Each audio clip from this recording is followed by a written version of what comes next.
श्रीनंद नंदन अभय चरणारविंद रे।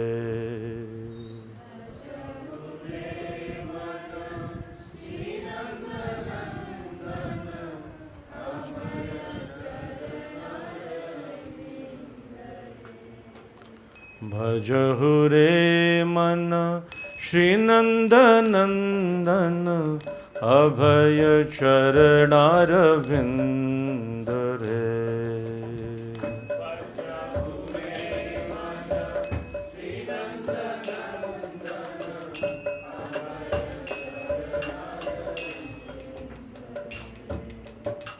दुर्लभ मानव जन्म सत्संगे,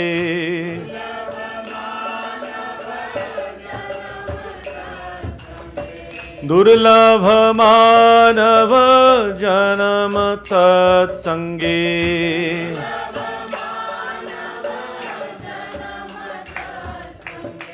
तरहो ए भव सिंधु रे।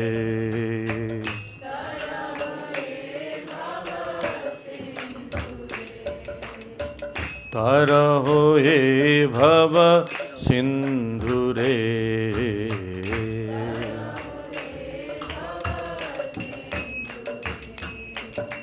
शीत आतप वात भरीषण हे दिन यामिनी जागीरे।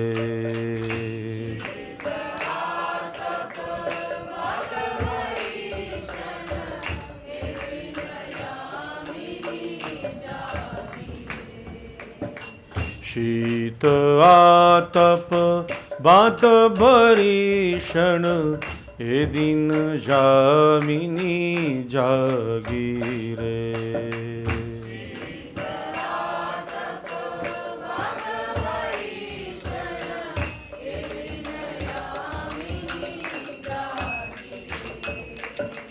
विफल से बिनु कृपण दुर्जना,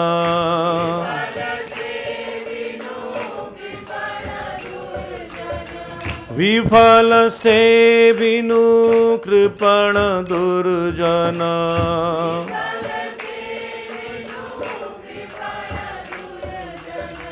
चपल सुख लब लागी रे।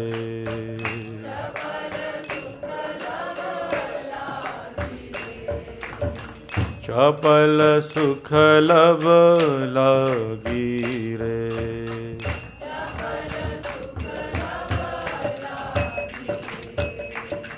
हे धन यौवन पुत्र परिजन इथे किया छे परतीति रे।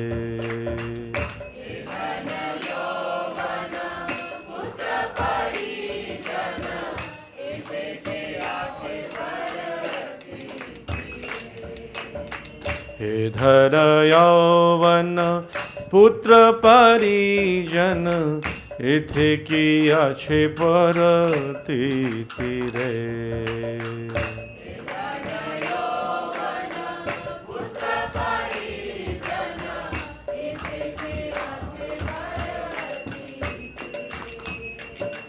कमल दल जल जीवन टलमल,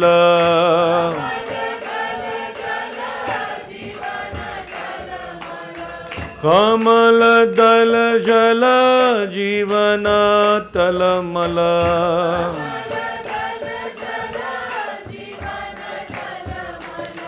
भजहूँ हरि पद नीति रे।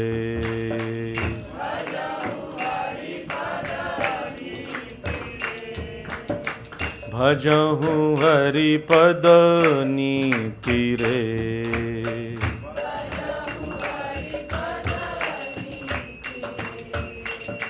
श्रवण कीर्तन स्मरण वंदन पाद सेवन दास्य रे।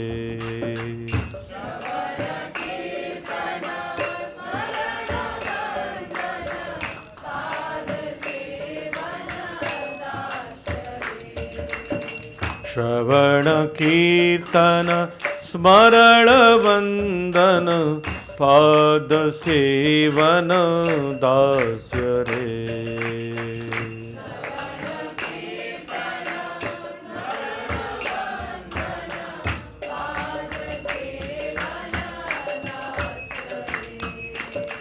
पूजन सखी जन आत्मनिवेदना,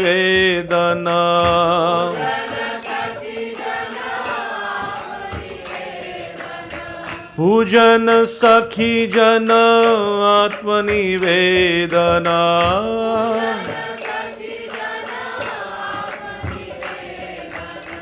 गोविंद दास अभिलाष रे।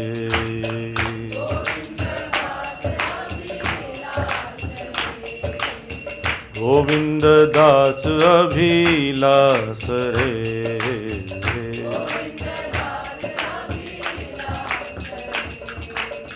भजहु रे मन श्री नंद नंदन अभय चरणारविंद रे।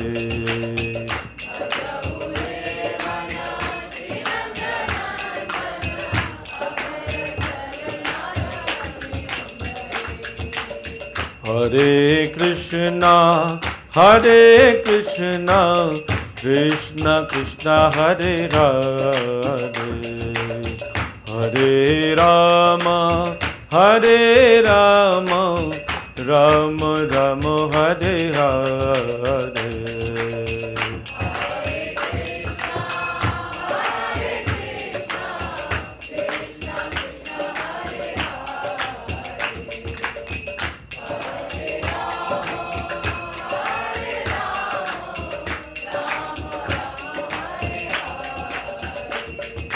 हरे कृष्णा कृष्णा कृष्णा हरे हरे, हरे राम राम राम हरे हरे।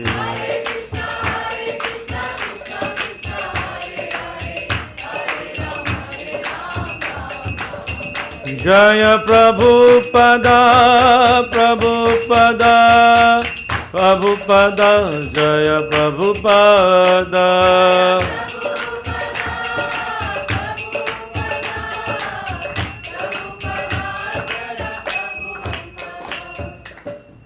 हरिनाम संकीर्तन की जय। ओम नमो भगवते वासुदेवाय।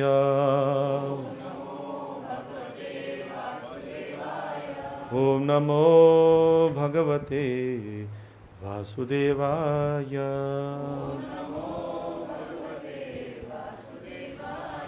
ओम नमो भगवते वासुदेवाय। नारायणं नमस्कृत्य नरं चैव नरोत्तमं देवीं सरस्वतीं व्यासं ततो जयमुदीरयेत्। नष्टप्रायेषु भद्रेषु नित्यं भागवत सेवया भगवती उत्तम श्लोके भक्तिर्भवति नैष्टकी। ओम अज्ञानतिमिरान्धस्य ज्ञानञ्जनशलाकया चक्षुरुन्मिलितं येन तस्मै श्रीगुरवे नमः। श्रीचैतन्यमनोभीष्टं स्थापितं येन भूतले स्वयं रूपः कदा मह्यं ददाति स्वपदान्तिकं। वाञ्छाकल्पतरुभ्यश्च कृपासिन्धुभ्य एव च पतितानां पावनेभ्यो वैष्णवेभ्यो नमो नमः। जय श्री कृष्ण चैतन्य प्रभु नित्यानंद, श्री अद्वैत गदाधर श्रीवासादि गौरभक्तवृंद। हरे कृष्ण कृष्ण कृष्ण हरे हरे, हरे राम राम राम हरे हरे। नमो विष्णुपादाय कृष्णपृष्ठाय भूतले श्रीमते भक्तिवेदांत स्वामिनिति नामिने। नमस्ते सारस्वती देवे गौरवाणी प्रचारिणे, निर्विशेष शून्यवादी पाश्चात्य देशतारिणे। हरे कृष्णा। तो हम लोग चर्चा कर रहे हैं ग्रंथराज श्रीमद् भागवतम स्कंद 5 अध्याय 26। इस स्कंद का अंतिम अध्याय है, जिसका शीर्षक है नारकीय लोगों का वर्णन। और अभी तक हमने लगभग 19 नरकों का वर्णन किया, और भी 11 नरक हैं या 9 नरक और भी हैं। जिनका अब चर्चा होगा। और पिछले कुछ लोगों में चर्चा किया गया था किस प्रकार कोई व्यक्ति, कुछ लोग का व्यवसाय ही लूटपाट करना होता है, दूसरे घरों में आग लगा देते हैं और उन्हें विष दे देते हैं, जहर दे देते हैं। कभी कभी होता है प्रॉपर्टी अपने नाम करने पर परिवार के सदस्य ही जहर मिला के देते रहते हैं थोड़ा थोड़ा, और इस प्रकार उनको मार देते हैं। या कभी कभी देखते हैं टैक्स लगाकर, इनकम टैक्स का लगाकर लोगों को लूट लिया जाता है, या घोटाला करते हैं बड़े बड़े।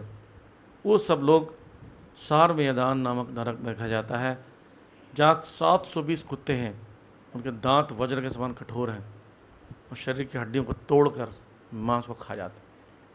ये पापी जनों को भूखे भेड़ियों की तरह खा जाते हैं। ठीक है, तो यहाँ पर आगे वर्णन कर रहे हैं, ये 20वां नरक का वर्णन हो रहा है।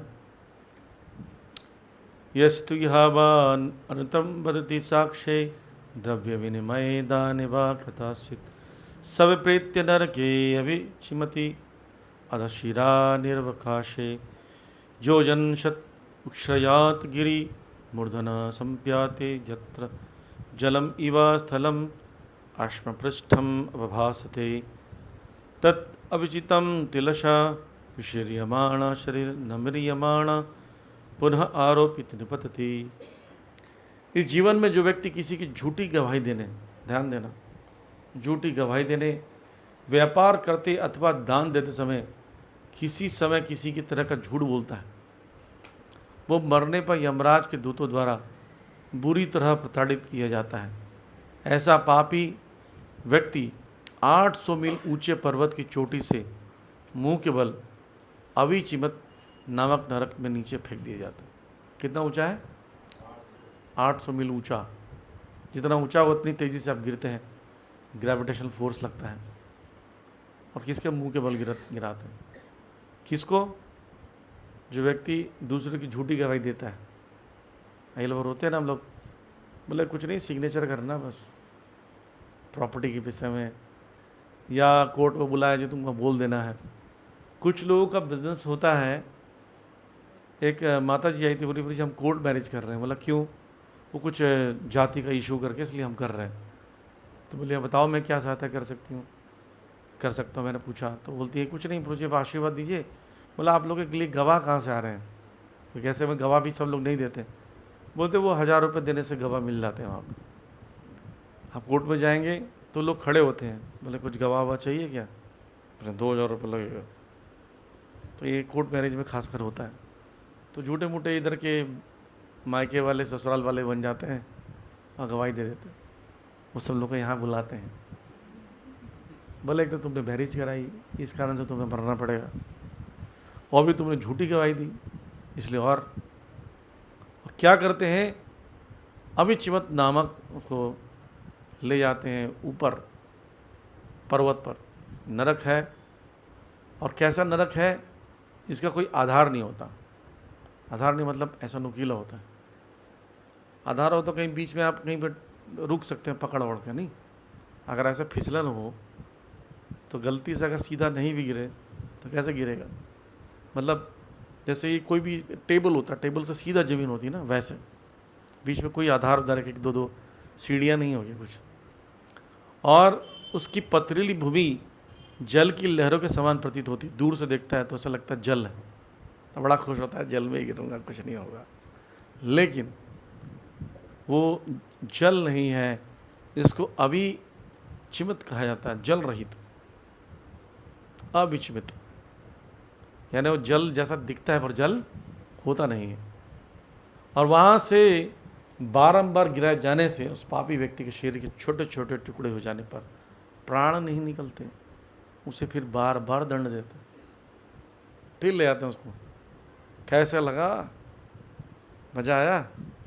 बोलते बहुत सारा टूट गया है या बेहोश हो गया होगा, उसको नॉर्मल करते हैं, बोले पानी से झाड़ के वापस चलो जी। और यमदूत ऊपर उड़ते हुए जाते हैं ऊपर। फिर वहाँ से बोलते नीचे देखो, याद आया? वहीं दोबारा जाना है, धक्का दे देते। कितना मज़ा आता होगा यमदूतों को, नहीं? बार बार मारने ले। ऐसा हजारों बार होता है। लगभग 1280 किलोमीटर ऊंचा, इतना ऊंचा सोचो। वहाँ से गिरो, जैसे हम लोग सीढ़ी से गिर जाते थे कैसा लगता है, नहीं? बोले क्या हुआ जी? बाथरूम में फिसल गए, सिर फट गया है, कोमा में है। बाथरूम फिसल के कोमा में चल जाते हैं, वहाँ तक कोमा में जाने भी नहीं देते, बार बार मारते रहते। ये हो गया 20वां। यस्तु यह वे विप्र राजन्य वैश्यवासोमपिता तत्कलत्रम वासुराम व्रतस्था अपि वा पिबति प्रमादत्तेषां निरयनितानामर्षि पदाक्रम्य असेवहिना द्रवणाम कर्षणय सब निश्चंती। जो ब्राह्मण या ब्राह्मण मद्यपान करता है उसे यमराज के दूत आयपान नामक नरक में ले जाते हैं।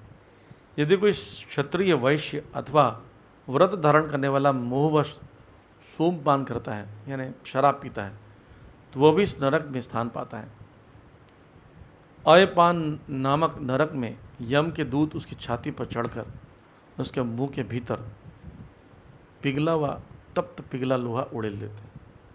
तो क्या करते हैं, उसके पैर को बांध देते हैं, हाथ को बांध देते हैं और घुटने में मोड़कर ऐसे, घुटने बीच पे हाथ ऐसे बांध देते हैं और उसके पैर को बांध देते हैं और उसके मुंह में यहाँ पर एक रस्सी फंसा कर 2 लोग खींचते हैं तो मुंह खुल जाएगा और तीसरा व्यक्ति बाल पकड़ता है, बाल को खींचता है ऐसा भी और ये मुंह में क्या, और चौथा व्यक्ति आएगा एक सड़सी से पकड़ा हुआ पिघला लोहा को पिघला हुआ देखा है आपने, देखा है? वो डाला जाता है, लो प्रभु कॉकटेल पीजिए, मॉकटेल पीजिए। इसमें हमने पानी नहीं डाला है, नीट है पूरा, प्योर शराब पिलाते। और ऐसा नहीं कि पुरुष को ही, स्त्री भी ऐसे करती है, पिलाने में मदद करती है। बोली हमारे हाथों से पियो तुम्हें आनंद आएगा। कई स्त्रियां पिलाती भी, ऐसे स्त्रियां भी होती हैं, खुद भी पीती हैं। आजकल बड़ा ग्रोथ कर रही हैं स्त्रियों के विषय में बता रहे हैं कि वह पहले 14% दिल्ली की स्त्रियां शराब पीती थी, अब उनका ग्रोथ हो गया, उनकी वृद्धि हो गई, वो 40% हो गया। हाँ, और सरकार भी बहुत अच्छा व्यवस्था कर रही है, पिंक बार खोल रही है। बेचारी कहाँ इधर उधर भटकेंगी बेचारी, उनके लिए गुलाबी कलर का एक बार खोला गया, पिंक बार, उसमें पुरुष अलाउड नहीं, स्त्रियों का सम्मान। स्त्रियाँ वहाँ भटकेगी, पुरुष के बीच में शराब खरीदे होंगी, कोई धक्का मारेगा, कुलीन घर की स्त्री कोई छू देगा उसको तो दूषित हो जाएगी, इसलिए उसको शुद्ध रखते हुए शराब की दुकान में खड़ा रहता है और वहाँ बैठ कर आराम से पी सकती है, चाहे तो घर में हो सकता है, रिस्ट्रिक्शन हो तो पिंक बार बनाया गया। स्त्रियां सर्व करेंगी, स्त्रियां पिएंगी, स्त्रियां ही लुढ़केंगी, स्त्रियों को फिर ले जाने वाले भी स्त्री होंगे। आप जाएंगे हरियाणा गुड़गांव जो है उसमें, इसमें बड़े एक्सपर्टीज गवर्नमेंट ने व्यवस्था की है, एक मॉल बनाया है बहुत बड़ा जो सिर्फ शराब का मॉल हुआ है, शराब का ही मॉल है। मतलब मेरे को किसी ने बोला कि अच्छी शराब पीना चाहिए, मैंने बोला अच्छी शराब क्या होती है? शराब तो शराब होता है। जैसे कोई सुअर बोले कि मेरे को सूखा हुआ मल पसंद है, गीला मल और सूखा मल तो मल ही होता है। अच्छा शराब, बुरा शराब तो बुरा होता है, अच्छा क्या होता है? तो वहाँ पर वैराइटीज़ रहती हैं, है ना, देसी ठर्रा से लेकर नारंगी वाली शराब से लेकर। हमारे गांव में मैं वो छोटा गया था ना, तो एक पाउच मिलता था, उसका नाम था कारगिल पाउच। मेरी मम्मी बोलती थी देख लुढ़क रहा है ना, कारगिल लगा के आया है। तो लोग सोच रहे ये युद्ध करके आया है, ये पी के आया है ना। और वहाँ पर उस मॉल में लड़कियां जाती हैं, उनके बगल में हिंदी में बार को आहाता कहते हैं, वहाँ पर पीने जाती हैं लड़कियाँ। तो बाहर में उसको अपने मम्मी पापा का नाम और नंबर लिखना पड़ता है, ताकि वो जब अंदर से आए तो आ नहीं पाती अंदर से। वहाँ पर जाके देखोगे मॉल के बाहर ना बहुत सारे व्हील चेयर हैं। वो अति पवित्र नारी को उस व्हील चेयर पर बैठा कर सम्मानित लाकर कार में उड़ेला जाता है घर छोड़ने के लिए। पुरुष जो होते हैं वो 4 पैक 5 पैक के बाद नशा आता है, स्त्रियाँ ग्लास पर डालने से इसको नशा आने लगता है, सूंघने से आ जाता है उनको नशा, फिर भी पिएंगी। ये बुरी स्थिति है। तो ऐसी स्त्रियों को भी यमराज के दूत आयपान नरक में ले जाते हैं। ये ना सोचें कि स्त्रियों को छूट है, नहीं। और वहाँ पर छाती में चढ़कर उसके मुंह के भीतर तब तक पिघला लोहा उड़ेलता। मनुष्य को केवल नाम का ब्राह्मण नहीं होना चाहिए और ना ही सभी प्रकार के पाप कर्म करना चाहिए, विशेष रूप से मद्यपान तो बिल्कुल नहीं करना चाहिए। इसी प्रकार ब्राह्मण, क्षत्रिय, वैश्य, शूद्र आदि भी यदि वे पतित होकर मद्यपान के आदि अर्थात शूद्र जैसे हो जाते हैं तो यहाँ वर्णित विधि का दंडित होना पड़ेगा। याद रखना, बताते हैं कोई व्यक्ति शराब पिया है बहुत पहले, 15 साल तक उसके खून के अंदर रहता है। शास्त्र वर्णन 15 साल, इतना खराब। संसार का सबसे बेकार नशा है शराब। और बताते हैं जिस बर्तन में, जिस गिलास में उसने धो दिया है, पिया है, शास्त्रों के मुताबिक बताते हैं उसका गंगा जल से भी धोगे तो पवित्र नहीं होता गिलास। इतना निकृष्ट माना गया उस पात्र में जिसमें शराब, इतना थर्ड क्लास का माना गया है शास्त्रों के मुताबिक कि जिस गिलास में अगर आप शराब पी रहे हो तो उसको धोकर 100 बार गंगा जल से धो दें तभी पवित्र नहीं होगा। तो जो पिया है वो कैसे पवित्र हो जाएगा? ये शराबी सबसे बेकार नशा है शराब करना। ये हो गया 21वां। अब 22वां पढ़ते हैं।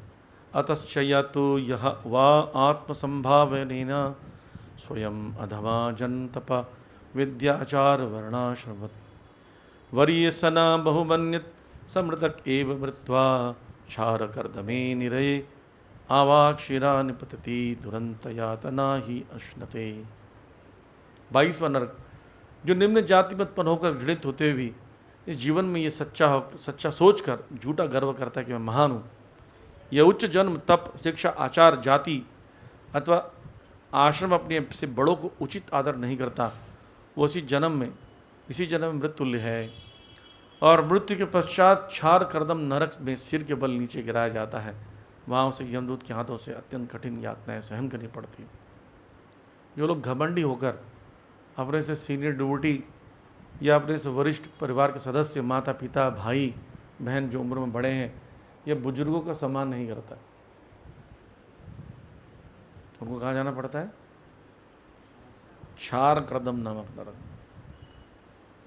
तो जो लोग माता पिता का जवाब देते हैं, मुझे याद नहीं मम्मी को मैंने कब जवाब दिया था, वो बोल देगी यस तो यस, मैं तुम्हारी बात नहीं सुनूंगा, ऐसा हमने बोला नहीं जीवन में कभी। पिताजी को तो बोल ही नहीं सकते। तो जो लोग बोलते हैं ऐसे, या बड़े भाई बड़ी बहनों को बोल लेते हैं, ठीक है, बचपन में लड़ना एक अलग बात थी, अज्ञानतावश, लेकिन अब बड़े हो गए हो फिर भी कर रहे हो, और आज सुनने के बाद भी करोगे, तो आपको कहाँ जाना पड़ेगा?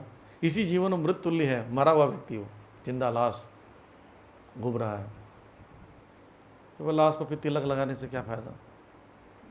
ऐसे तो चटक नारायण यहाँ बन के आ रहे हो कि बढ़िया फर्स्ट क्लास, हम तो बहुत आज्ञाकारी, हरे कृष्ण प्रभु जी, कोई सेवा है? मैं आपका सेवक हूँ प्रभु जी। घर में जाकर अपने से बुजुर्गों से बहस करते हो, झगड़ा करते हो, तो ये है मृत्यु के पश्चात क्षार कर्दम नरक में सिर के बल गिराएंगे, तो छोड़, उल्टा लटका के छोड़ देंगे। माता पिताओं को याद कर लो, बड़ों बुजुर्गों को याद कर लो, तुम नीचे जा रहे हो, याद रखना। इसलिए उच्चतर व्यक्ति, अपने से सुपीरियर व्यक्ति का आदर भाव दिखाना चाहिए। आप दीक्षित हैं, सीनियर हैं, कई साल से भक्ति कर रहे हैं, डजेंट मैटर। आपसे उम्र में कोई बड़ा है, उसको मिसबिहेव मत कीजिए। हम तो एक घर से ही सीखा है, हम तो छोटों को भले डांट देते हैं, बड़े गलती भी करते हैं तो हम चुपचाप रहते हैं, भैया कोई बात नहीं, बड़ों से गलती क्षमा है। देखिए छोटों की गलती को ऐसी क्षमा कर देते हैं बड़े लोग, तो बड़े की गलती को तो बिना बोले क्षमा करना चाहिए। नहीं, अब पापा गलती करेंगे तो पापा का सजा दोगे क्या? नहीं, हमसे सॉरी बोलो पापा, मम्मी आप सॉरी बोलो, ये कहाँ का सिस्टम है? हमने तो कहीं नहीं सुना सा होता है। तो ये निकृष्ट मेंटालिटी वाले लोग ऐसा करते हैं कि वो इतना मुंह फुला के रखते हैं कि जब तक मम्मी पापा सास ससुर सॉरी ना बोल दें तब तक बजरंग बली बन के फैले रहते हैं नाराज होकर। तो ये लोग नरकगामी होते हैं। ये 22वां था। 23वां, इह वे पुरुषा पुरुषमेधन यजन्ते या च स्त्रिया नरपशुन हादन्ति तान च ये ते पशवा इवा निहतयम सदने यातयन्ता रक्षगणा सैनिका इवा स्वधितिनी तीना अवदाय अश्रक पिबन्ति नृत्यन्ति च गायन्ति च हृष्यमाणा यथा यह पुरुषदा। इस संसार में ऐसे भी पुरुष और स्त्रियां हैं जो भैरव या भद्रकाली को नर बलि चढ़ाकर अपने द्वारा बलि किए गए शिकार का मांस खाते हैं, है ना, कैनिबल्स कहते हैं, नरभक्षी। ऐसे यज्ञ करने वालों को मृत्यु के पश्चात यमलोक में ले जाया जाता है, जहाँ उसके शिकार, यानी जिसको मारा था आपने, राक्षस को रूप धारण करते हैं। रक्षगणा, वो क्या करते हैं, तेज तलवार से उस आपका मतलब अगर आपने किसी मनुष्य को मारा हो तो वो आपका टुकड़े टुकड़े कर देंगे, गर्दन काटेंगे, ऐसे खून निकाल के पिएंगे और नाचेंगे, बढ़िया बढ़िया, है ना, पार्टी हो गई। जिस प्रकार इस लोक में नर भक्षकों से नाचते हुए गाते हुए अपने शिकार का रक्तपान किया था, उसी तरह उसके शिकार अब उसके वध करने वालों का रक्तपान करके आनंदित होते हैं। तो ज़्यादातर ये अभी नहीं होता, पर अभी भी कुछ कैनिबल्स हैं ऐसे जो आदिवासी लोग करते हैं। अगर आप गलती से फंस गए तो एक वीडियो शूट किया था किसी ने, गलती से फंस गया था वो नरभक्षियों के बीच में, तो उसके सदस्य जो साथ के सदस्य गए थे वो फंस गए। उसने दूर से कैमरा से वीडियो बनाया, वो आदमी को देखे तो उसको ले आए, और उसको कई लोग आदिवासी जो ऐसे नरभक्षी होते हैं, बड़े संस्कारी होते हैं, तो ऑफर भी करते हैं आदमी को जिसको ले आए ना, अपने किसी देवता को ऑफर भी करते हैं, बोले प्रसाद खाएंगे भाई। और जो ऐसे होते हैं जो उसमें भी राक्षस टाइप के होते हैं, वो पता क्या करते हैं, वो ले आएंगे वहीं पकड़ कर घर के सामने और एक पैर रख के उखाड़ देंगे हाथ, और कोई बच्चा आएगा उसका आँख निकाल के खा जाएगा। जैसे खाने की चीज़ आप कटहल से नहीं निकालते, नहीं बीज, ऐसे ही हाथ उखाड़ दिए, मुँह उखाड़ दिए, फरसा मार के हार्ट निकाल दिए, आँतें निकाल के खा रहे हैं, वही वो व्यक्ति तड़प तड़प के मर रहा है, वो वीडियो बना के उसने। ऐसे भी होते कैनिबल्स, जंगल में जिनको घूमने का शौक़ होता है ऐसे लोग मिल जाते हैं। कई लोग ऐसे भी होते हैं कि जो कच्चा नहीं खाते हम, तो थोड़ा हाथ पैर को काट करो रोस्ट करके खाते हैं बढ़िया से। कई लोग होता है अपने अपने, वो सब आपको वहाँ पर मिलेंगे, जिसको खाया आपने वो मिलेंगे आपको मारने वाले वहाँ पर। ये 23वां हो गया। 24वां, यतु इहा वा अनागसः अरण्यग्रामे वा विश्वाम विषभके उपसृतान उपविशंभव्या जिजिष्विषुन् शूलसूत्र आदिषु हुप्रोतानां कीडनकतया यातयन्ति त अपि च प्रेत्या यम यातनासु शूलादिषु प्रोतात्मना शत्रुभ्यां च अविधता ककपट आदिभिः च इत्तत् तिग्बतुण्डे अह्यमानात्मशलम शमलम स्मरन्ति। तो 24वां, नरक। इस जीवन में कुछ व्यक्ति गांव या वन में रक्षा के लिए आए हुए पशुओं तथा पक्षियों को शरण देते हैं, और उन्हें अपनी सुरक्षा का विश्वास हो जाने के बाद उन्हें बर्छे या डोरे में फांस कर घोर पीड़ा पहुंचाकर उसे खिलौना जैसा खेलते हैं। ऐसे व्यक्ति मृत्यु के पश्चात यमराज के दूतों द्वारा शूलप्रोत नामक नरक में ले जाते हैं। कई बार होता है कि पक्षी डर डर के वो किसी का कोई बाज उसका पीछा करता है, तो कबूतर क्या होता है किसी घर में घुस जाता है और शेल्टर लेता है। तो घर का व्यक्ति जाता है तो कुछ नहीं होगा, मैं हूँ ना, अंदर ले जाता है, उसका गर्दन मोड़ो के उसी को बना के खा जाता है। ऐसे मैंने देखा लोग ऐसे करते हैं कई लोग। या कोई कभी कभी कोई पशु अगर भागता हुआ आ गया, हिरण आ जाता है किसी घर में जंगल से, या कभी कभी गाय आ जाती है तो उसी को बेच देते हैं, मार के खा जाते हैं, या उसी को परेशान करते रहते हैं दरवाज़ा बंद करके। कभी कभी लोग बिल्ली को करते हैं ऐसे घरों में। मैंने एक व्यक्ति को देखा था, उसने इंतज़ार किया तो घर में अंदर में 15 लोग पहले से छुपे हुए थे कि जैसे बिल्ली आएगी ना दरवाज़ा बंद कर देंगे और उसको डराएंगे। जैसे बिल्ली अंदर घुसी, दरवाज़ा बंद, अब बिल्ली बाहर भागने से ओ कर रहे हैं, उसको मार रहे हैं, पत्थर से फेंक रहे हैं, बेचारी भाग रही इधर से उधर, बस बाहर जा नहीं सकती, किसी चीज़ में छुप नहीं सकते, दीवार था बस। ऐसे लोगों को क्या करेंगे यमदूत बताए। ऐसे व्यक्ति शूलप्रोत में जाते हैं और जहाँ उनके शरीर को तीक्ष्ण नुकीले भालों से भेद देते हैं। वे भूख प्यास से तड़पते रहते हैं और उनके शरीर को गीध बगुले जैसे तीक्ष्ण चोंच वाले पक्षी चारों ओर से नोचते रहते हैं। उसको बांध देते हैं और पक्षी आएंगे उस शरीर को नोचते रहेंगे। सोचो आपको कोई नोच के निकाल रहा है चमड़ा आपको, खा रहा और आपके बीच बीच में भाला भोग रहा हो। ऐसा होगा अगर आपने किसी पक्षी को खाया है तो तैयार रहिए, वही पक्षी वहाँ पहुँचेंगे। इस प्रकार से यातना पाकर वह पूर्व जन्म में किए गए पाप कर्मों का स्मरण होता है। चिल्लाता, नहीं करूँगा मैं, कोई बात नहीं अभी, लेकिन तुम मत करना, हम तो कुछ करेंगे। फिर उसको मारते। तो जीव जंतु का कुछ ना कुछ कष्ट देते हैं। घर में कई लोग चूहा को दौड़ाते रहते हैं, है ना, घर में चूहा के पीछे दौड़ रहे हैं उसको, या वो लगा देते हैं गोंद वाला, चिपक जाता है बेचारा, तड़क मर जाता। तो वहाँ पर गोंद तो नहीं मिलता शूलप्रोत में, भाला मार के जमीन में गड़ा देंगे, पक्षी को छोड़ देंगे तो गिद्ध आके, गिद्ध आते हैं उसका नोच के खाता शरीर से मांस। ये 24वां हुआ। यतु इहावे भूतानि उद्वेजन्ति नराल्बणा स्वभावा यथा दंतशूकाते अभिप्रेत्य नरके दंतशूकाख्ये निपतन्ति यत्र नृपा दंतशूका पंचमुखा सप्तमुखा उपसृत्य गसति यथा विलशयान। जो व्यक्ति जीवन में ईर्ष्यालु सर्पों के समान क्रोधी स्वभाव वाले अन्य जीवों को पीड़ा पहुंचाते हैं, वे मृत्यु के पश्चात दंतशूक नामक नरक में गिरते हैं। ये राजन, इस नरक में 5 या 7 फण वाले राक्षस सर्प होते हैं जो इस पापात्माओं को उसी प्रकार खा जाते हैं जिस प्रकार चूहों को सर्प खाता है। किसको?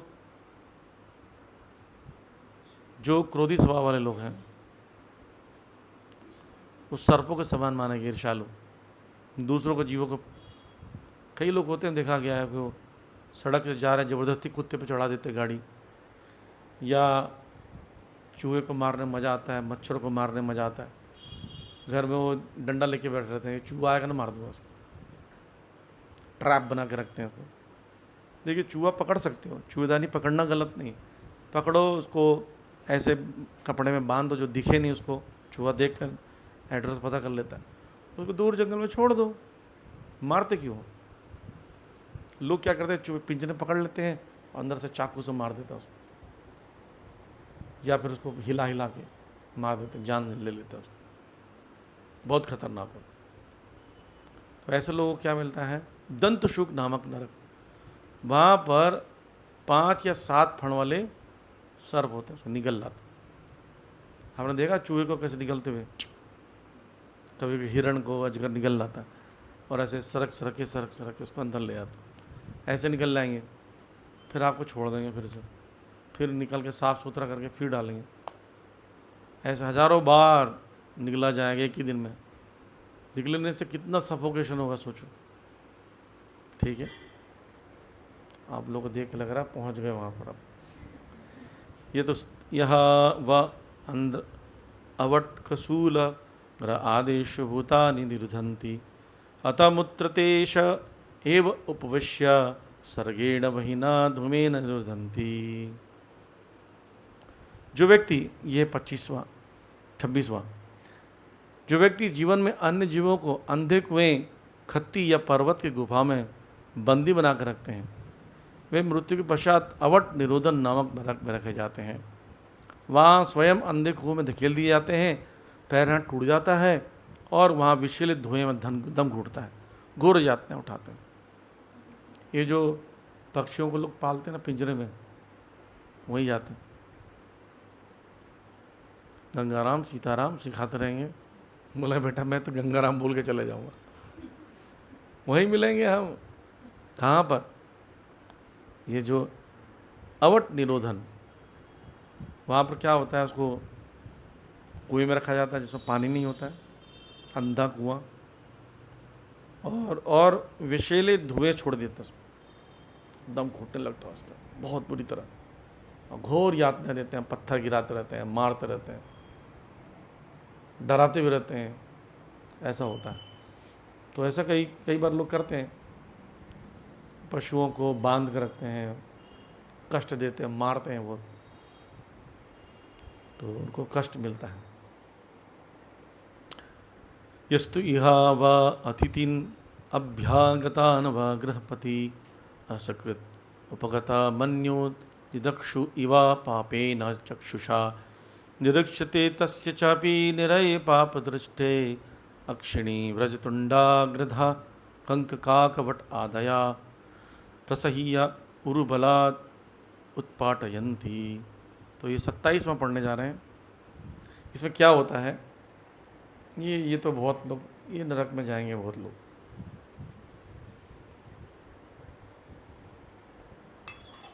जो गृहस्थ अपने घर आए अतिथियों अथवा अभ्यागतों को क्रोध भरी कुटिल दृश्य से देखता है, ये कहाँ से आ गए, मानो उसे भस्म कर देगा, उसे पर्यावृतन नामक नरक में ले जाकर रखा जाता है, जहाँ उसे वज्र जैसी चोंच वाले गीद, बगुले, कौवे, इस प्रकार के पक्षी पहले घूरते हैं और सहसा झपट कर तेजी से उसका आँख निकाल लेते हैं, फिर उसका मांस खाते हैं।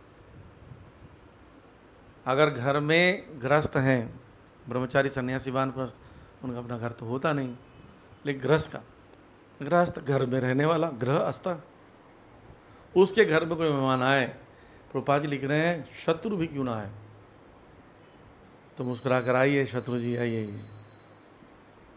बैठिए, उनको आसन देना है, जल पिलाना है, मीठी बातें करनी है, भोजन देना है, स्वागत करना है। किसी व्यक्ति को पहला वर्ड यही बोलना चाहिए, ओहो आइए आइए आइए, वेलकम, आपका स्वागत, और बैठने के लिए स्थान दो, जल दो, ये मेरी बेसिक मिनिमम है। और आपका विधि क्या है, दरवाजा खोल के हाँ जी, बोले बात करनी था बोलो, अंदर आ सकते नहीं, अंदर नहीं आ सकते, जो बोलना बाहर से बोलिए। बोले 10 मिनट चाहिए, टाइम नहीं है, दरवाजा बंद कर दे। ऐसे लोग खुले जाएंगे, पर्यावर्तन। और वहाँ क्या होगा, गीद बगुले कौवे खाएंगे, पहले आँख निकाल लेंगे। बहुत घूर रहा था तो अपने अतिथियों को, मेहमानों को देखो, मेहमानों को सेवा करने में पता नहीं क्या आजकल हो गया है। लोग अपने घर में खाने का तो कुछ रखते ही नहीं है, कोई मेहमान आए तो कुछ खिलाते नहीं हैं। पहले ज़माने में पूरा कितना व्यवस्था होता था, मैं कल बता भी रहा था चैतन्य चरितामृत क्लास में। लोग अगर मेहमान किसी घर में, मेहमान लोग का भी अपना एटिकेट होता था, वो आते थे तो फ्रूट्स, बिस्किट्स, नमकीन, मिठाई खुद लेकर आते थे, क्योंकि घर में जाएंगे अचानक से बिना बताए, अतिथि हैं, अतिथि के बिना गए हैं तो बेचारा कहाँ से कहाँ करेगा, हमें जल्दी जाना होगा, तो ले जाते हैं।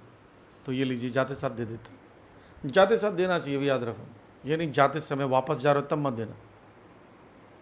वो थोड़ी सोचेगा कि हमारे लैला जी हैं, क्या लाए हमारे लिए, थोड़ी मांगेगा, तो उसको जाकर देना पड़ेगा। तो दे देंगे, तो वो हो सकता है घर में अगर व्यवस्था नहीं होगी किसी कारणवश, तो उसी सामग्री को वो ऑफर करके ठाकुर जी को आप तुरंत आपको परोस सकता है।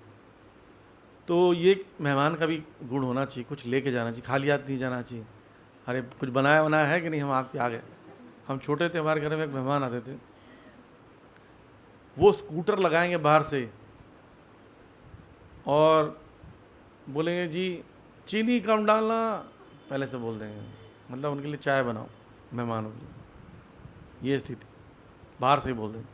घर में कोई पीता नहीं था तो कभी चाय पत्ती होती कभी नहीं होती, तो जाना पड़ता था। बड़ा व्यवस्था ठीक नहीं है आपके घर में। अगर कोई चाय नहीं पीता तो कैसे करेंगे उसको? व्यवस्था होगी जब घर में रेगुलर पीते तो सब चीज़ें रेगुलर होती, तो नाराज़ हो जाते थे। तो ऐसा नहीं होना चाहिए मेहमान को।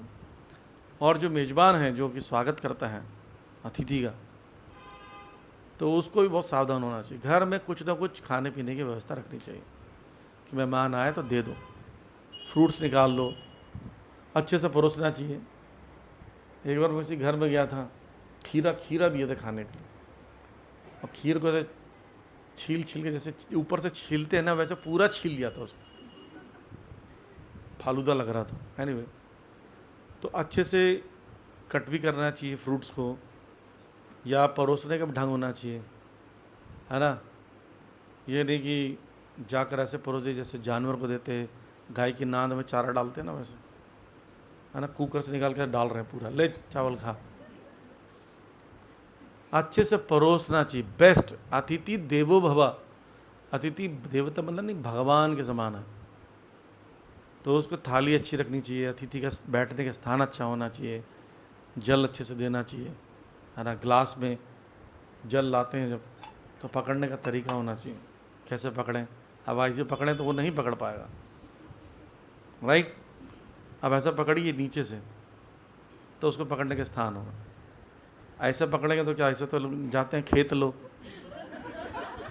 कहाँ जा रहे हैं, बोले आपको देने आए हैं, खेत से डायरेक्ट आया हो क्या, यहाँ बच गया था वहाँ का पानी लेकर आए आपके लिए। नहीं, एक तो पानी कम होना चाहिए हाइट में, और अगर ऐसा पकड़ के देंगे तो व्यक्ति को पकड़ना आसान हो और पीना आसान हो। कई लोग ऊपर से पीते हैं, मुंह लगा के नहीं पीते। आपने लबालब भर दिया, बड़े बैलेंस करके ले जा रहे हो, वो भी बैलेंस करके वो, अच्छा कि क्या होता है, भर देने से ना लोग मुंह को लाते हैं पास, गिलास को नहीं ले जाते हैं क्योंकि नीचे गिर जाएगा। तो ये सब अपमान है उस व्यक्ति का। और खाद्य सामग्री भी अच्छे से परोसना चाहिए। किसी को घर में मेहमान है, उसको पूरा नारियल ऐसी दे दी बिना फोड़े, खाइए जी। बोले इसको कैसे खाएं? बोले फोड़ो, अपने सिर पर फोड़ो फिर खाओ। तो अच्छे से परोसना चाहिए। सब्जियों को, फ्रूट्स को कट करने का तरीका पता होना चाहिए। कई लोग एप्पल काटने नहीं आता, ऐसी एप्पल काट देते, उसमें बीज बीज सब लटका रहता है। जानवर है क्या सामने वाला व्यक्ति? अच्छे से परोसना चाहिए। वो थोड़ी घर से चाकू लेकर आएगा, नहीं खान। और उसको फिर वो मान लीजिए कुछ ऐसी चीज़ खा रहा है जिसको वो, उसमें से कुछ चीज़ निकलती है, अवशेष निकलता है। तरबूज दिया आपने, तरबूज को ढंग से काट के दो, और नहीं काट के दिया तरबूज को ऐसे काट दो खाए, तो तरबूज का हिस्सा कहाँ फेंके। और आपने कुछ ऐसी चीज़ जिसमें बीज है, जैसे जामुन है या कोई ऐसी बेर है, ऐसे कुछ दिया, तो बीज कहाँ फेंकेगा? मतलब बीज अपने घर, यहाँ नहीं फेंकना, घर अपने ले जाओ। ये सब अपमान की बातें हैं। ये कैसे मेहमान को ट्रीट किया जाए सीखना चाहिए। स्वागत करो कुछ अच्छे से, कम से मीठे वचन से। आपके पास हमेशा गार्लैंड नहीं होगा, हमेशा चामर नहीं होगा, मोर पंख नहीं होगा, आप आरती तैयार नहीं होंगे, दैट इज़ ओके, लेकिन मीठे वचन तो आपके पास हैं। आइए, आपका स्वागत है, बहुत अच्छा किया पाए, बहुत अच्छा लग रहा है। नहीं तो मुंह ऐसा बनाया, घूर ही रहे हैं उसी को, है ना। आगे कहाँ से क्या चाहिए? बोले मिलने आए थे, हो गया मिल ली, चले यहाँ से। बोले कुछ बात करनी, फ़ोन में बोलना, जाओ। ऐसा हम नहीं बात करते किसी से, ये बहुत अपमान है। ठीक है, मान लीजिए व्यस्त हैं, 2 मिनट आप बैठा कर बोल सकते हैं, मैं बहुत अभी कहीं मुझे जाना है, मैं क्षमा चाहता हूँ, अगर किसी कारण से इमरजेंसी है तो जैसे एक बार गुरु महाराज के पास मैं देखा 5-6 डॉक्टर्स आए थे, मैं अमृतसर में प्रीचिंग करता था, तो वहाँ के भक्त आए हुए थे, महाराज से मिले बिना बताए। मैं इत्तेफाक से महाराज के कमरे में वेटिंग रूम में गया तो देखा ये कहाँ बैठे, बोला आप लोग कैसे, कब आए? बोले गुरु जी हम वृंदावन जा रहे थे, सोचे यहीं मिलते चलते हैं। मैंने नहीं, सब बताना चाहिए आपको, महाराज को दिक्कत होगी। महाराज को कुछ कहीं जाना था, 9 बजे करीब महाराज निकल रहे थे। महाराज जैसे ही निकले तो उन्होंने देखा एक बैठे हुए हैं, बोले आप लोग? बोले हम लोग अमृतसर से आए महाराज। बोलते आपसे मिलना था। महाराज कहते हैं देखो मैं कहीं जाना है मुझे, तो मैं समय नहीं दे पाऊँगा, मैं क्षमा चाहता हूँ। महाराज हाथ जोड़ के बोल रहा मैं क्षमा चाहता हूँ, मेरे को तुरंत जाना है, मेरी फ़्लाइट छूट जाएगी, समय मेरे पास नहीं है। बोले महाराज बस 10 मिनट। महाराज बोले कि आप पहले बताए होते तो मैं ज़्यादा समय देता, और मैं क्षमा चाहता हूँ, मेरे पास समय कम है। तो हमें अपनी असमर्थता भी दिखानी चाहिए किसी कारणवश। कई बार ऐसे भी होता है पुराने ज़माने में, आप किसी काम के लिए जा रहे हैं पर मेहमान आ गए तो बोलते हम नहीं जा रहे हैं। ऐसा लोग बताते जब आने वाले थे लेकिन हमारे घर मेहमान आ गए। तो ये सभ्यता होनी चाहिए, नहीं तो क्या होगा। यहाँ बोल रहे हैं वैदिक शिष्टाचार के अनुसार यदि गृहस्थ के घर उनका शत्रु भी पधारे तो उसे ऐसी विनम्रता से मिलना चाहिए कि वो भूल जाए कि अपने घर शत्रु के घर आया। और घर अतिथि का विनम्रतापूर्वक स्वागत करना चाहिए। यदि वो वांछित है, अवांछित है, मान लीजिए ऐसा व्यक्ति डिजायरेबल नहीं है, तो गृहस्थ को चाहिए उसे घूरे नहीं। जैसा मान लीजिए बहुत बेकार ही आदमी है, आ गया पागल जैसा कुछ करेगा तो घूरना नहीं चाहिए कम से कम, क्योंकि ऐसा करता है तो मरने पर पर्यावर्तन नामक नरक में रखा जाता है, और वहाँ गीद कौवे जैसे अनेक भयानक पक्षी उसका सहसा टूट पड़ेंगे, उसकी आँख निकाल लेंगे। आँख तो 2 ही होती है, फिर आँख आगे फिर निकालेंगे, क्योंकि सबको तो आँख चाहिए, जितने पक्षी हैं उनको खेलना भी है।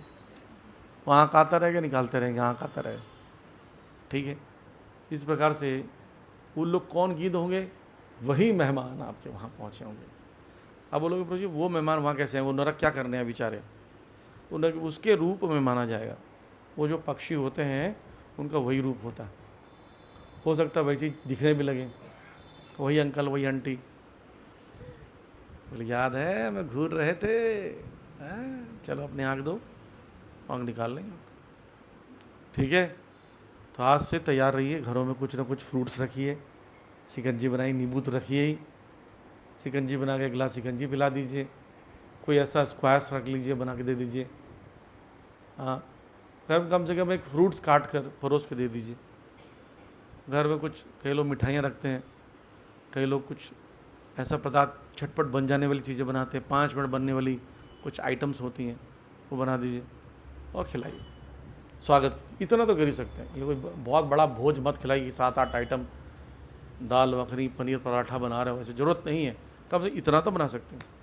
और व्यक्ति उससे पूछना भी चाहिए कि आप और क्या लेना चाहते हैं या आपको पसंद क्या है, अगर रुक रहा है तो। घरों में पुराने ज़माने में स्त्रियां जा रही हैं तो स्त्रियों को साड़ी देते हैं, यहीं रुक जाइए आप, ये चेंज करके यहीं रुक जाइए, क्योंकि आप घूमने वाली साड़ी पहन कर आए हैं तो उसको पहन के सो नहीं पाएंगे हमारे घर पर, तो मैं अपनी साड़ी देती हूँ, उसको पहनिए, अब हमारे घर में रुकिए। पुरुष होता है तो उसको धोती कुर्ता दे देते हैं या धोती गमछा देते हैं, रुक जाओ। बढ़िया बढ़िया व्यंजन बनाते हैं, कभी कभी वो स्त्री भी चल जाती, चलो हम मिल के बनाती हैं घर में, और पुरुष आपस में बातें करते हैं। तो ये विधि होती है। ऐसा अगर शिष्टाचार करें, वैदिक शिष्टाचार अतिथियों के लिए, तो आपका उल्टा कृपा मिलेगी भगवान। तो यही हम लोग विराम करते हैं। आप लोगों को कोई प्रश्न है पूछ सकते हैं।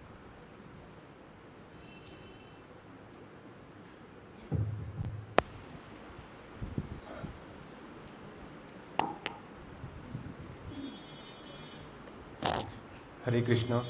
प्रभु जी मुझे पूछना था कि जो किसान फसल उगाते हैं वहाँ पे जो कीड़े मकोड़े पैदा होते हैं वो फिर मरते हैं उनके द्वारा, तो उसका पाप उनको लगता है कि नहीं? कहाँ पर? किसान जो खेतों में उगाते हैं फसल। किसान में देखो, पुराने ज़मानों में कीटनाशक कोई नहीं डालता था, कोई नहीं डालता था। आप कभी नहीं सुनोगे पुराने ज़मानों में खेतों में कीटनाशक डालते थे। असल में जब से ये यूरिया डालने लगे तब से गड़बड़ हुआ। यूरिया डालने से क्या होता है, यूरिया की वजह से खेतों में ज़्यादा कीड़ा आते हैं और ऐसे कीड़े जो फसल को खा जाते हैं। पुराने ज़माने में क्या होता था, सिंचाई के दौरान उस पानी में नीम के पत्ते उबाल के डाल दिए जाते थे, उससे खेत में कीड़े अपने आप आते ही नहीं थे मरने की बात। अब लेकिन ऐसा नहीं होता। अब क्या यूरिया डालते हैं तो कीटाणु आकर्षित होते हैं, आते हैं।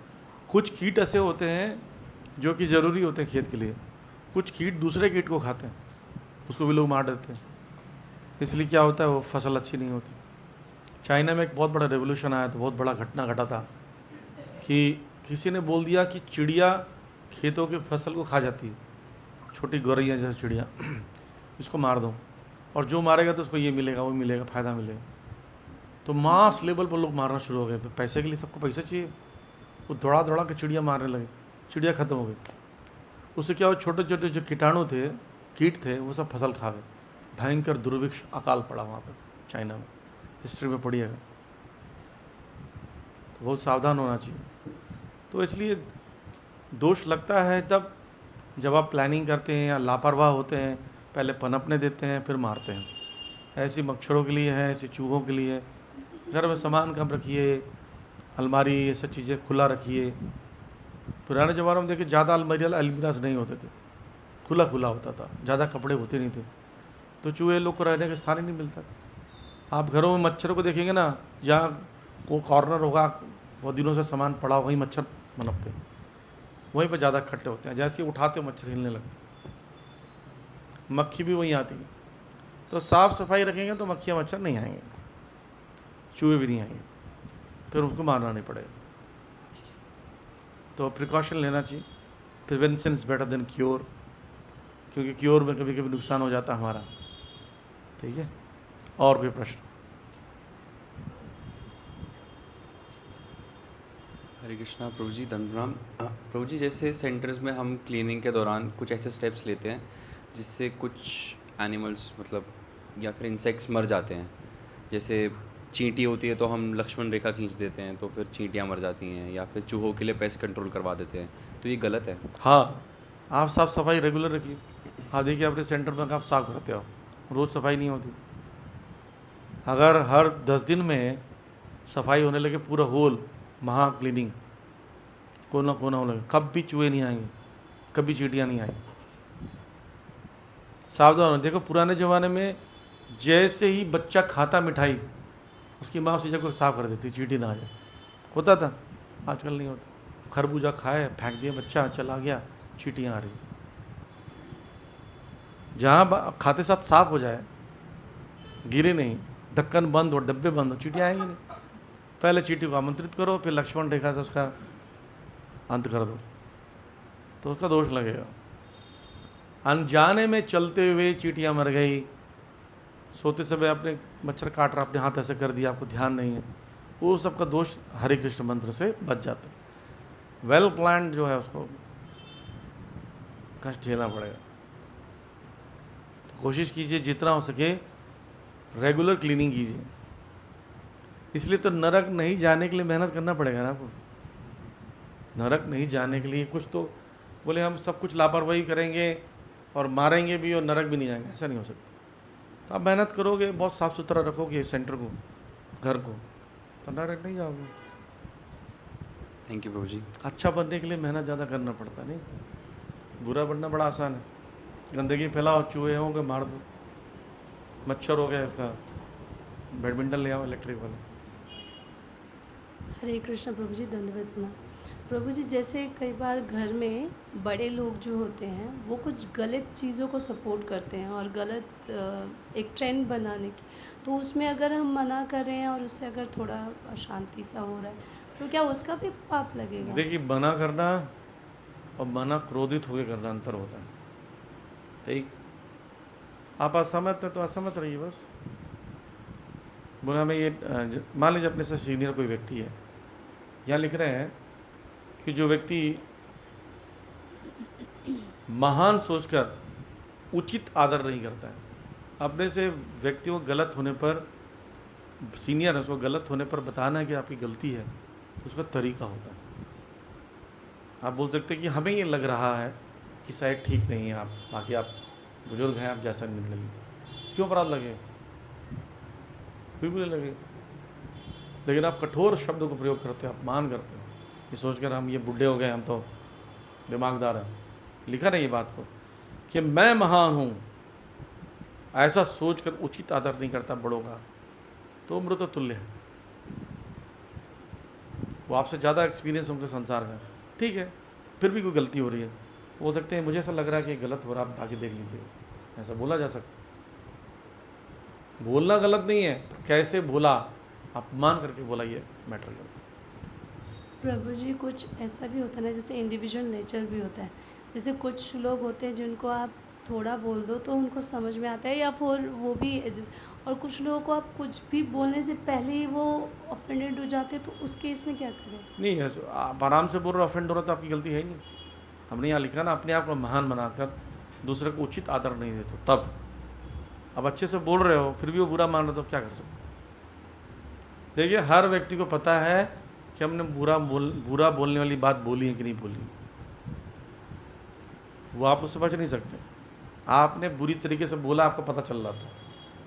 दूसरी बात, एक होता है दयावश, करुणावश आप ऐसा बोल रहे हो, एक होता है ईर्ष्यावश, हर बात में टोक रहे हैं, वो भी आपको पता है कि आपको चिढ़ मची इसलिए बोल रहे हो, है ना। कई लोग चिढ़ मची रहती है और प्रेम से बोलते हैं, जी हम ज़्यादा तो बोलते नहीं जी, हम उतना ही बोलते हैं जितना आटे में नमक डालते हैं, ज़्यादा बोलते नहीं जी।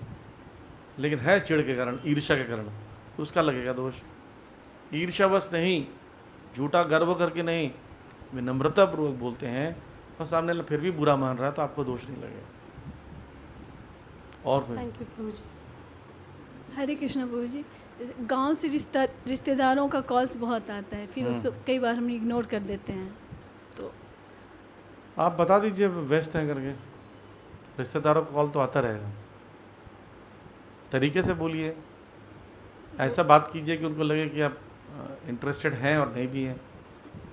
एक तरीका है, जैसे किसी रिश्तेदार का कॉल आता है, बोले हरे कृष्णा, मैं आपको भागवतम की कथा सुनाती हूँ, अगली बार वो फ़ोन ही नहीं करेंगे। आपने अपमान भी नहीं किया, भगवान की कथा सुनाई। हरे कृष्ण प्रभु जी, दंडवत प्रणाम। प्रभु जी, जैसे हम लोग ये बात सुनते हैं कि कोई नॉनवेज खाता है तो लोग बोलते हैं कि अगले जन्म में ये भी तुमको खाएगा, तो ऐसी फिलॉसफी होती है? हाँ, तो जैसे वो बोलेंगे ऐसा भी तो हो सकता है कि इसने मेरे को खाया और इसलिए मैं इसको खा रहा हूँ, तो मेरे को पाप क्यों लगेगा? पाप इसलिए लगा क्योंकि तुमको मौका था इससे बचने का। जैसे मान लीजिए पिछले जन्म में जिस मुर्गे को आपने खाया है, कोई जन्म मुर्गा बन गया, ठीक है, वो आपको खा रहा है, मान लीजिए वो मनुष्य बन गया, आप मुर्गे बन गए, तो उसको एक, उसके पास तो बुद्धि है ना कि मैं तो नहीं खाऊं, कम से कम इसको मैं क्षमा कर दूं, तो उससे वो भी निकल रहा है, साइकिल से भी निकल रहा हो, और फिर भी करो इसलिए दोष।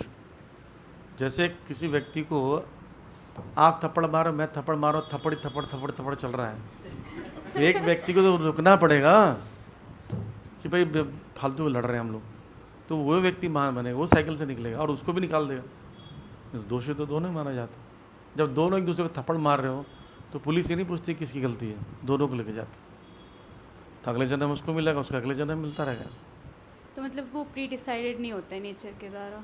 हो सकता है कि पहली बार हो रहा हो सकता है कि पिछली बार का हो, दोनों केस में बचने का मौका तो मिल रहा है ना। बचने का मौका को नहीं अपनाकर बदला लेने की मौका ढूंढा है, इसलिए उसको कष्ट हुआ। और एक क्वेश्चन था प्रभु जी, जैसे शास्त्रों में लिखा है जड़ विद्या माया और वैभव तुम्हार भजने बाधा, तो अगर जड़ विद्या के बारे में ये बोला गया कि भगवान के भजन में बाधा उत्पन्न करते, तो इससे तो साफ साफ ऐसे लगता है कि अब बिल्कुल ही इसका वो करना चाहिए, avoid material education. Material education पढ़ना ही नहीं चाहिए, शास्त्रों को ही पढ़ना चाहिए, पर चूँकि आपको अर्न करना पड़ेगा, जीविका चलानी है, नौकरी उसी से मिलता है, तो उतना ही पढ़ना जितने नौकरी की ज़रूरत है।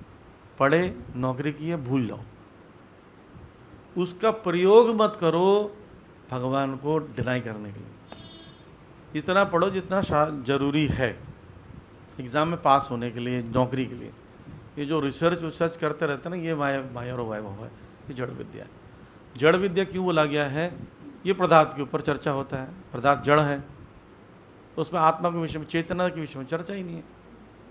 ये मटेरियल कैसे बनेगा, ये मटेरियल कैसे बनेगा, ये कंस्ट्रक्शन कैसे होगा, ये वस्तु कैसी बनी, ये प्रोडक्शन कैसे होगा, यही चर्चा होती है। तो ये जड़ विद्या है। जड़ विद्या को तो आप नहीं भी पढ़ोगे तो नौकरी मिलती है। आप देखो संसार में जितने आवश्यक चीज़ें आपको है वो सब अनपढ़ लोग कर रहे हैं। बचपन में एक चैप्टर था हिंदी बुक में, मजदूर, मैं मजदूर हूँ। संसार में मजदूर हटा दो सब गायब हो जाएंगे, इतना बुरा हाल। सारा काम मजदूर करते हैं। देखिए आपको सब्जी, राशन, इसकी ज़रूरत पड़ने वाले देने वाले सब लोग अनपढ़ हैं। आपकी गाड़ी खराब हो जाए ठीक करने वाला अनपढ़ है। मेसन, ईंटा उठाने वाला, ये सब अनपढ़ हैं। दीवार बनाने वाला सब अनपढ़ है, सब अनपढ़ ही है। पेंट करने वाला, मिस्त्री, ड्राइवर, सब अनपढ़ रहते हैं। जो जीवन चलाने के लिए ज़रूरत है सब अनपढ़ लोग। और पढ़े लिखे लोग ऑफिस में बैठ के लैपटॉप में टाइप लिखते थे 1 मिनट है भाई, मतलब हवा में उड़ रहा भाई, कुछ नहीं होता। इतने बड़े बड़े बिल्डिंग्स हैं, ये पुराने ज़माने के लोग बना लेते थे। आप पुराने ज़माने के ब्रिजेस देखिए, मंदिर देखिए, जो लोग साधारण लोग, बिना पढ़े लिखे लोग बनाते थे, आज भी टिके हुए हैं। आजकल की बिल्डिंग्स देखिए, थोड़ा सा 4 लोटा पानी गिर जाए बेसमेंट में पानी भर जाता है। टुल्लू पंप निकाल ही रहे हो। ये हमारी व्यवस्था है। ड्रेनेज सिस्टम देखो आजकल का, मोहनजोदड़ो चले जाइए, हड़प्पा संस्कृति ड्रेनेज सिस्टम आज भी बढ़िया है। 5000 साल पहले भौतिक एजुकेशन नहीं था तो कैसे लोग रहते थे, देखिए इतने सभ्य थे, सिस्टमेटिक थे। क्या प्रयोग करना, क्या खाना, क्या आजकल की स्त्रियों को, पुरुषों को पूछो क्या खाना क्या नहीं खाना, पता नहीं, सब खा रहे हैं। खीर दही सब खा रहे हैं। पुराने जमानों को घर की लड़कियों को, छोटे छोटे बच्चों को पता था इसके साथ ये नहीं खाना चाहिए, ये विषम आहार है, ये विरुद्ध आहार है। तो उसके लिए पढ़ने की ज़रूरत नहीं होती। लेकिन आज कमाने के लिए पढ़ना पड़ता है, तो उतना ही पढ़ो जितना कमाने की जरूरत। नौकरी मिल रहा है छोड़, पढ़ना वढ़ना छोड़। ये नहीं कि सब रिसर्च करना है, ये कैसे होता है, चंद्रमा में क्या हो रहा है, क्या होगा चंद्रमा में। वेटिकन सिटी में चर्च में स्वर्ग के लिए प्लॉट बेच रहे हैं, पता आपको, बेच रहे लोग, खरीद रहे हैं लोग। ये आजकल की पढ़ाई। जो खुद यहाँ रह रहा है वो वहाँ का प्लॉट कैसे बेच सकता है। और प्रभु जी जैसे इस्कॉन में प्रभुपाद भी बोलते हैं, जैसे आप भी बताते हैं कि फ़ीमेल्स के बारे में कि वो घर संभालें तो अच्छा है। तो जब ऐसी बातें फ्रेंड्स या कॉलेज में बच्चे सुनते हैं या कुछ भी लगाओ देखते हैं तो बोलते हैं इस्कॉन तो इस चीज़ को सपोर्ट करता है, तो तुम लोग क्यों पढ़ाई कर रहे हो और तुम लोग क्यों जॉब करोगे, तो उसका क्या। हम लोग ये नहीं बोल रहे कि घर पढ़ाई बंद कर दो, हम ये बोल रहे घर संभालना भी सीखो। आप नौकरी कर रहे हो तो घर संभालने को भी जोड़ दो, उसको भी सीखो। क्योंकि आजकल का एजुकेशन होता है कि बेटी हमारी 7 घंटे से पढ़ रही, ले बेटा पानी चाय पी, यही करते हैं। तो बोले उठो मत बेटा, आवाज़ लगा हमको, हम लाएंगे तुम्हारे लिए। क्यों जी, वो खुद क्यों नहीं कर पाई ये सारा कार्य। पुराने यहाँ जितनी स्त्रियाँ बैठी सबको 7-8 साल की उम्र से झाड़ू पकड़ा देते थे घर में। झट झाड़ू लगा, वो झाड़ू टेढ़ा मेढ़ा लगा रही होगी लेकिन लगाना सीखती। पोछा लगवाते हैं, कुकिंग कराना, माँ के साथ वो आटे का गोला गोला बनाते रहती, सीखती रहती, बेलना सीखती। धीरे धीरे 11 साल की उम्र में लगभग सीख जाती पूरा। और पढ़ते भी रहे साथ में, क्या दिक्कत है। ऐसा क्या पढ़ रहे हो भाई कि घर का काम नहीं कर पा रहे हो, ऐसी कौन सी पढ़ाई है। ऐसा कौन सा पढ़ाई पुरुष कर रहे हैं जो पापा के साथ सब्जी खरीदने जा नहीं सकते, बैंक नहीं जा सकते, मम्मी पापा को छोड़ने नहीं जा सकते, कहीं साथ में नहीं जा नहीं सकते। ऐसा क्या कर दे रहे हो, वीडियो गेम खेल रहे हो। तो शिक्षा ही गलत दी जा रही है। पढ़ने के लिए जाइए स्कूल कॉलेज में, लेकिन घर का काम जरूर कीजिए, घर संभालने वाला काम। तो क्या हो, अपने बच्चों को एजुकेशन में अच्छा दोगे, अच्छे से ट्रीट भी करोगे। बाहर आपको कोई ठग रहा हो तो ठग नहीं सकता।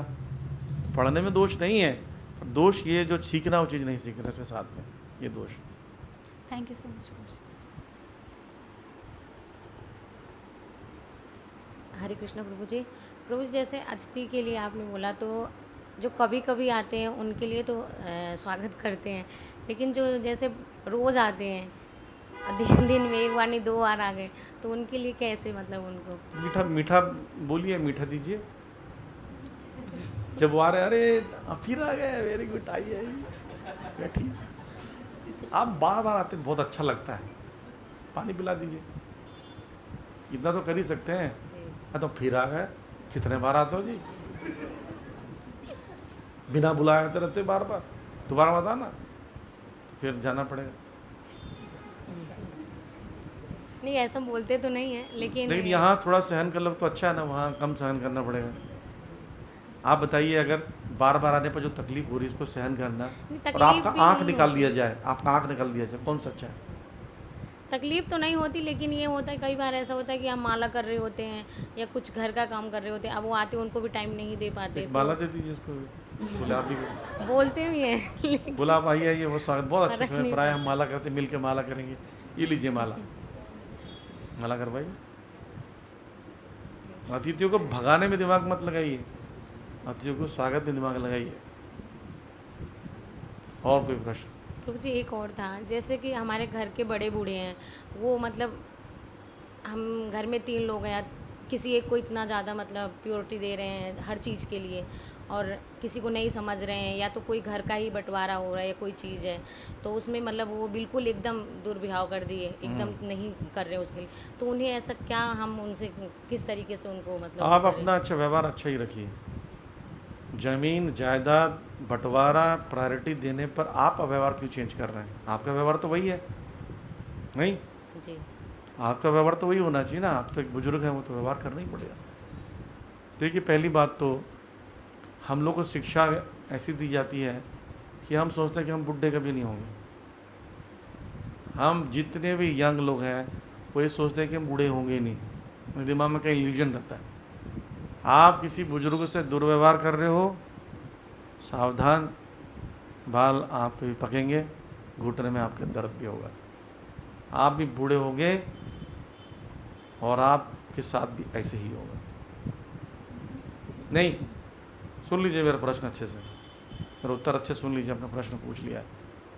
सारे संसार की बहू को सास खराब मिलती और सास का बहू, वो पहले बहू थी, अब वो सास बन गई तो बहू खराब हो गई। तो उसको तो ये सोचना चाहिए, मैंने बहुत दुख झेला अपनी सास से, मैं सास बन के ऐसा नहीं करूँगी, तो क्यों करती है? उसको भाभी खराब मिलती है जब वो ननद रहती तो, और भाभी बन जाती तो ननद खराब है। तो खराब कौन है? खराब हमारी चेतना है। ऐसी ही है, जब आपकी बारी आएगी बंटवारे की तब भी आप भी ऐसी करोगे, आप कोई न्याय थोड़ी करोगे। हम लोग क्या सोचते हैं कि हम अच्छे हैं, बता रहे हैं मैं महान हूँ, मैं अच्छा हूँ, ये सब खराब है। ऐसा सोच के दुर्व्यवहार मत कीजिए। आप अपना कर्तव्य रखिए, भोजन देना, मीठा बात करना, वो करते रहिए, और जिसको बंटवारा करना करते रहेंगे। आप क्या सोचते हो आपके दुर्व्यवहार से आपका बंटवारा का ज़्यादा पार्ट मिल रहा है? मुझे लगता है जो अच्छा व्यवहार करे उसको ज़्यादा अच्छा मिलता है, पहली बात। दूसरी बात, जिसकी किस्मत में है उसी को उतना ही मिलता है, बंटवारा हो ना हो, फेवर हो ना हो। आप अच्छा व्यवहार रखोगे तो अगला जन्म तो कम से कम अच्छा होगा।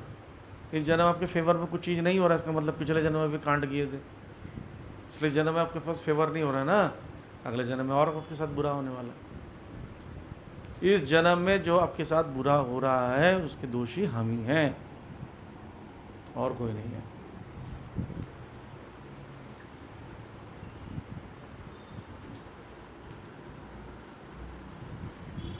हरे कृष्ण प्रभु जी।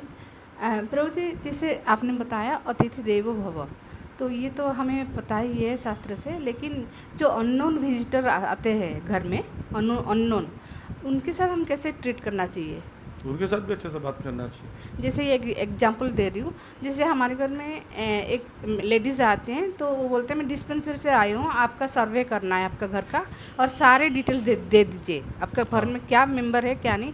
ये हर महीने वो आते हैं, लेकिन मुझे तो लगता है कि इस काम तो नहीं है, जैसे कि सारे इन्फॉर्मेशन, मोबाइल नंबर, सारे एज वगैरह सब लेके जाते हैं। तो मैं आगे से मैं क्या करें, 1-2 बार दिया, फिर उसके बाद एनकरेज नहीं, आप समझ नहीं पाए। स्वागत जरूर करो, ये लो पानी, ये लो बिस्किट, कोई इन्फॉर्मेशन नहीं देंगे आप, बहुत सिंपल है। ये थोड़ी कि वो आपको मारने लगेगा तो बोले नहीं मारते हो आप तो अतिथि हो, ना ना ना ना, स्वागत अच्छे से करना चाहिए बोला गया। जैसे हमारे घर पे कभी आते हैं, कोई बोलता है जी फ़ोन आता हमारे पास, सर आपको कोई लोन की ज़रूरत, बोला मैम हमें कोई लोन की ज़रूरत नहीं, हम लोग इस्कॉन में मॉन्क हैं, हमें कोई ज़रूरत नहीं है, आई एम सॉरी। हम ऐसे ही बोलते हैं, बेचारी वो दिन भर 100 को फ़ोन करेगी तो 4 को तो लोग उसको मिलेंगे, और हम भी उन बदतमीज़ी से पेश आए तो क्या फ़र्क, तो हम अच्छे से बात करते हैं, है ना। और कोई आता भी, कोई घर में भी आता है, ये काम करवा लो, कुछ करवा लो, बोले आप पानी पियेंगे पहले बताइए, बोले हाँ प्यास तो लग लो, पानी पियो, पानी पिला दिए, कुछ भूख लगी कुछ खाएंगे, हमारे घर में भोजन है। कभी कभी लोग बोलते हैं हाँ, कभी ना बोलते हैं, जो हाँ बोलते खिला देते हैं, खा लेता है। फिर बोले जी अब हमारे यहाँ तो कोई काम नहीं है, आप कुछ दान लेना चाहते तो ले लीजिए। तो बोले जी हम आए हैं एफिल टावर से, या मान लीजिए एयरटेल से आए हैं, आपका इन्फॉर्मेशन चाहिए, वो हम किसी को नहीं देती जी, धन्यवाद आप। बस इसमें गुस्सा होने की क्या बात है, बदतमीजी होने की क्या बात है, सिंपल है। मीठा बोलिए, स्वागत कीजिए और चले जाता, जाने दीजिए। हमारे यहाँ 4 साधु आए बेस में, तो एकादशी का दिन था, तो बोलते हैं कि पैसे दीजिए, मतलब पैसे नहीं देते, भोजन करना है। तो बोले हाँ जी, अंदर बैठाए, बढ़िया सा भोजन खिलाए, बढ़िया सा, और मैंने 20-20 रुपये दिए, बोले 20-20 रुपये लीजिए, बहुत बहुत धन्यवाद, आए साधु संतों की सेवा एकादशी हो गई। बोलते नहीं हमको 10,000 रुपये दे दीजिए। बोले देखिए हमने 20 रुपये दिया ना, मैं भी आपके जैसा साधु हूँ, फिर भी दिया हूँ, अब 10,000 मांग कर इन भक्तों का अपमान कर रहे हैं जो लोग बैठे हैं, तो ये बुरा मान जाएगा। ठीक है, आइए हम आपको बाहर तक ड्रॉप करके आए, ट्रेन से ड्रॉप कर दिए, चले। वो समझ गए भाई ये व्यक्ति कड़क है। कड़क का मतलब तेज आवाज़ जरूरी नहीं होता है, कड़क मतलब मृदु में बोल भी सकते हैं, अच्छे से बोल सकते हैं। बोला हम इन्फॉर्मेशन नहीं दी, क्षमा कर दीजिए, हम किसी को कुछ इन्फॉर्मेशन नहीं देते हैं, और बहुत बहुत धन्यवाद आप आए, आपका और कुछ पानी नहीं चाहिए, भोजन चाहिए तो खिला दें। वो समझ जाएगा व्यक्ति कड़क है, स्ट्रांग है, इसको ज्ञान है, बुद्धू नहीं। ठीक है, थैंक यू प्रभु। हरे कृष्ण प्रभु जी, धन्यवाद प्रणाम। Thank you for the wonderful lecture. प्रभु जी मेरा प्रश्न है इन एडिशन टू अदिति माता जी question and without offending any feminist, तो मेरा प्रश्न ये है कि संडे को मेरी हमारी AVF की एक लड़की आके मुझे बोल रही थी कि माता जी ये भक्ति वक्ति ठीक है, फ़िलॉसफी ठीक है, सब कुछ तो ठीक है, लेकिन माता जी जॉब करना बहुत ज़रूरी है, क्योंकि मैं चाहती हूँ कि मेरी शादी ऐसे लड़के से हो जो बहुत पैसे वाला हो और डिवोटी हो, और साथ में मैं भी जॉब करूँ। तो क्योंकि फिर अगर मैं जॉब नहीं करूँगी तो वो मुझे समझेगा ये तो ऐसी ही है, तो फिर मेरा पैसा मेरा होगा, उसका पैसा उसका होगा, तो फिर मैं कुछ भी कर सकती हूँ, मैं यात्रा जा पाऊँगी, मैं कहीं भी कुछ कर पाऊँगी, तो वो मुझे रोकेगा टोकेगा नहीं। तो